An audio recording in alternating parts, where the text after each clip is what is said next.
The forbidden mulch that builds living soil and bigger harvests. There's a quiet contradiction at the heart of modern gardening. You're told to clear, dig, and expose your soil to grow better crops. Yet, step into any thriving forest, and you'll find the exact opposite. No tilling, no bare ground, no fertilizer bags, just a thick, undisturbed layer of organic matter slowly transforming into rich, fertile earth. That contrast raises a powerful question. What if the secret to healthier plants and bigger harvests isn't adding more but doing less, and doing it the way nature already does? Stay with me, because what you're about to learn has been misunderstood, overlooked, and in some cases even discouraged. Yet for those who apply it correctly, it changes everything. From water retention to soil fertility to long-term productivity. Before we dive in, take a moment to like this video, share it with someone who loves gardening, drop a comment with your experience, and subscribe to Garden Smart for more practical, no-nonsense growing wisdom. Now, let's get into the method that's quietly transforming gardens around the world. Healthy soil is never naked. In nature, exposed ground is a temporary condition, quickly covered by leaves, twigs, and organic debris. This layer acts as protection, insulation, and food all at once. Underneath it, a complex web of life, fungi, microbes, and earthworms, breaks everything down into humus, the foundation of fertile soil. Deep mulching simply copies this system. Instead of turning soil or leaving it bare, you apply a thick layer of wood chips or organic material on top. This creates a living barrier that shields the soil from sun, wind, and erosion while feeding the ecosystem below. Over time, the ground becomes darker, softer, and more productive, without constant intervention. Despite how natural it is, deep mulching often clashes with modern expectations. Many people are just, conditioned to see tidy rows and bare soil as signs of good gardening. A thick layer of wood chips can look unkempt by comparison, even though it's far more beneficial.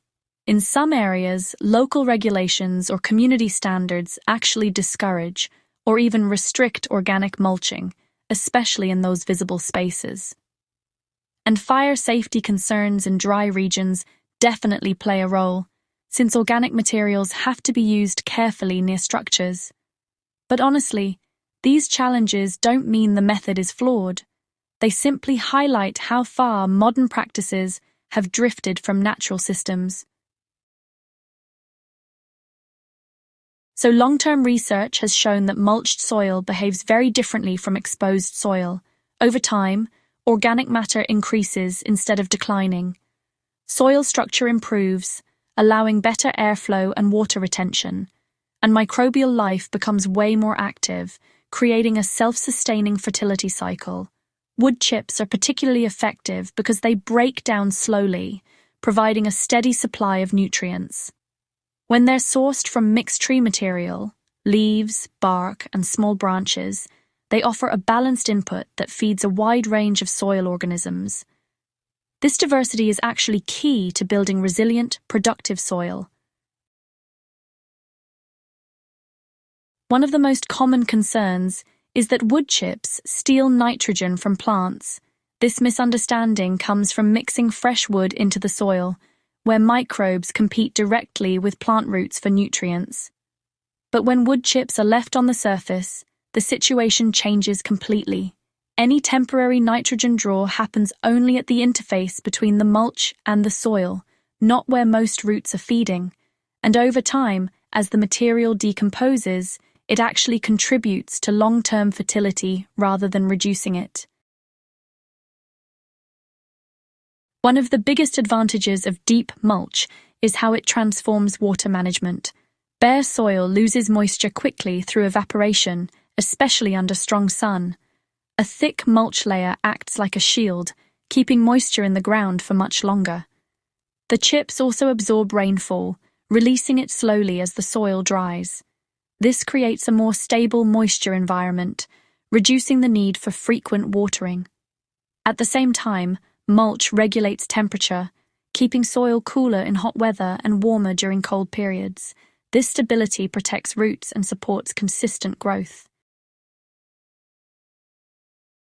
Deep mulching is powerful, but it isn't instant or problem-free. In the early stages, the moist, protected environment can attract pests like slugs and snails.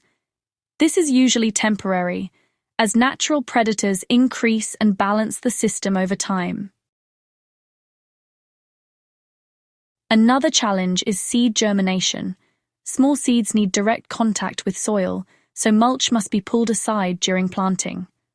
Once seedlings are established, the mulch can be moved back into place to continue protecting the soil. It's also critical to keep mulch away from plant stems and tree trunks. Direct contact can trap moisture and lead to rot or disease. A small gap ensures proper airflow and plant health.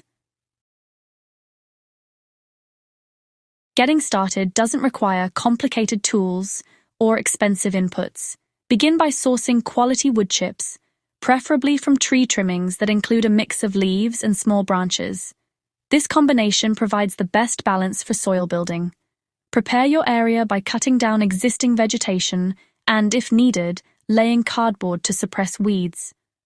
Add a thin layer of compost or aged manure to give plants an initial nutrient boost. Then, just apply wood chips generously, aiming for a depth of 4 to 6 inches. When planting, simply move the mulch aside. Place your plants into the soil beneath, and then return the mulch around them. Over time, the lower layers will break down into rich, fertile soil, improving structure and productivity with each season. Deep mulching isn't just a gardening technique, it's a shift in perspective. Instead of forcing the soil to produce, you create conditions where it can thrive on its own. You reduce reliance on constant inputs and allow natural processes to rebuild fertility from the ground up.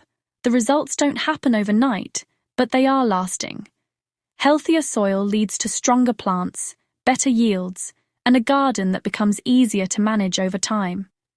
It's a return to working with nature rather than against it.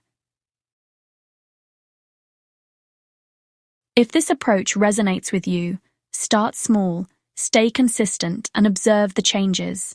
And hey, if you found this guide valuable, make sure to subscribe to Garden Smart, share this with fellow growers, and join the conversation in the comments. Your soil has a story to tell. This is where it begins.